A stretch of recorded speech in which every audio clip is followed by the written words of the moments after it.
yakin Bapak Ibu yang dikasihi Tuhan, bacaan Alkitab kita di hari ini Senin tanggal 25 Mei tahun 2020 di bulan kesaksian dan pelayanan diambil dari Imamat 9 ayat 1 sampai 11 dan disambung ayat 22 sampai dengan 24. Sebelum kita membaca Alkitab, mari kita berdoa. Puji syukur kami naikkan kepada-Mu ya Tuhan atas waktu dan kesempatan yang Engkau berikan kepada kami, sehingga kami di hari ini ya Tuhan bisa merasakan nafas kehidupan yang baru yang berasal daripada Tuhan. Tuhan, kami akan membaca, mendengar serta merenungkan isi firman-Mu. Tuhan berkati dan kuduskan kami.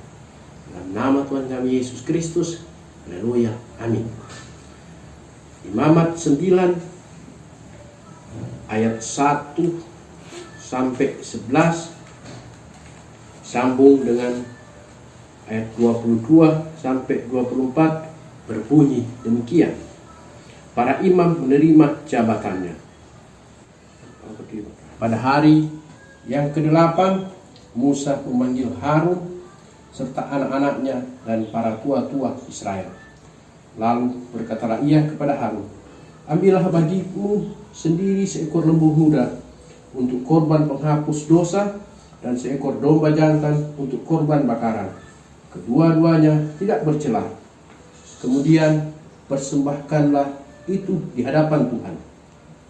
Dan kepada orang Israel haruslah engkau berkata begini, ambillah seekor kambing jantan untuk korban penghapus dosa dan seekor anak lembu dan seekor domba, masing-masing berumur setahun dan tidak bercela untuk korban bakaran.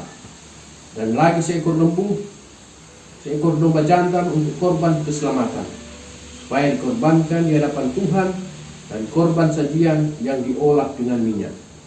Karena pada hari ini Tuhan akan menampakkan diri kepadamu. Kemudian dibawa mereka lah apa yang diperintahkan Musa ke kemah pertemuan. Lalu mendekatlah segenap umat itu berdiri di hadapan Tuhan.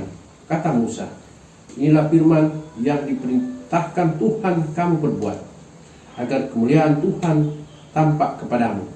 Kata Musa kepada Harun, datanglah mendekat kepada mezbah, olahlah korban penghapus dosa dan korban bakaranmu, dan adakanlah perdamaian bagimu sendiri dan bagi bangsa itu.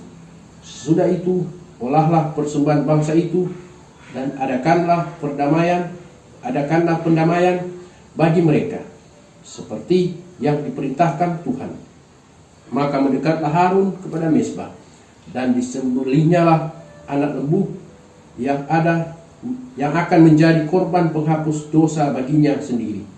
Anak-anak Harun menyampaikan darah lembu itu kepadanya, dan Harun mencelupkan jarinya ke dalam darah itu dan membubuhnya pada tanduk-tanduk mezbah. Darah selebihnya dituangkannya pada bagian bawah mezbah. Lemak, buah pinggang, dan umbai hati dari korban penghapus dosa itu dibakarnya di atas mezbah, seperti yang diperintahkan Tuhan kepada Musa. Tetapi daging dan kulitnya dibakarnya habis di luar perkemahan. Harun mengangkat kedua tangannya atas bangsa itu, lalu memberkati mereka. Kemudian turunlah ia setelah mempersembahkan korban penghapus dosa, korban bakaran, dan korban keselamatan. Masuklah Musa dan Harun ke dalam kemah pertemuan. Setelah keluar, mereka memberkati bangsa itu. Lalu tampaklah kemuliaan Tuhan kepada segenap bangsa itu. Dan keluarlah api dari hadapan Tuhan, lalu menghanguskan korban bakaran dan segala lemak di atas mezbah. Tatkala seluruh bangsa itu melihatnya, bersorak-sorailah mereka, lalu sujud menyembah. Amin. Nats renungan kita di pagi hari ini diambil dari ayatnya yang ke-24. Dan keluarlah api dari hadapan Tuhan, lalu menghanguskan korban bakaran dan segala lemak di atas mezbah. Tatkala seluruh bangsa itu melihatnya, bersorak-sorailah mereka, lalu sujud menyembah. Bagaimana bahagianya orang tua jika membelikan baju baru untuk anaknya. Kemudian anaknya sangat menyukainya. Kemana-mana baju tersebut dipakai. Sampai-sampai tidur saja tetap ingin memakai baju itu.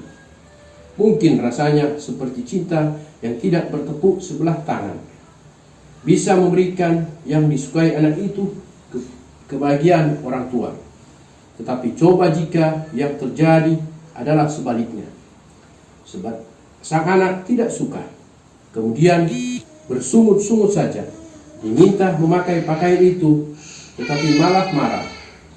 Hati orang tua tentu sakit sekali.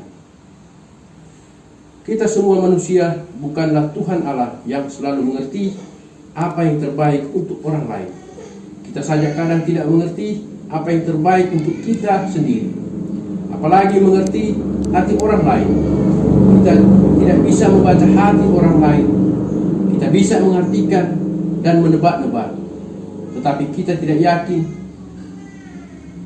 apa yang kita artikan itu benar.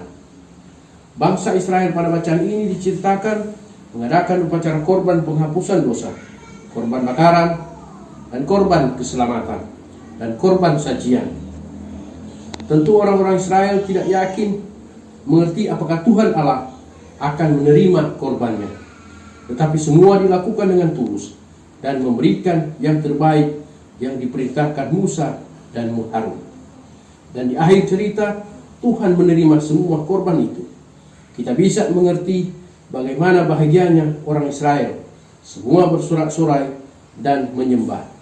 Hal ini menunjukkan kepada kita, meskipun kita tidak bisa mengerti apa yang dikehendaki oleh Tuhan atau yang ada di hati orang lain di sekeliling kita, mari selalu memberikan yang terbaik, melakukan semua dengan hati yang tulus dan ikhlas. Karena jika semua kita lakukan tadi diterima, kita sendiri juga akan merasakan kebahagiaan yang lebih. Jika tidak diterima, kita masih bisa bahagia karena kita sudah memberikan yang terbaik yang ada pada kita. Mari kita melakukan yang terbaik untuk Tuhan dan sesama kita. Tuhan memberkati dan menyertai kita. Amin. Mari kita berdoa. Terima kasih ya Tuhan atas waktu dan kesempatan yang Kau berikan kepada kami, ya kami bisa membaca, mendengar serta merenungkan berita firman. Ajar kami ya Tuhan, agar di hari-hari yang akan datang kehidupan kami hanya selalu berdasarkan dalam firman. Amin.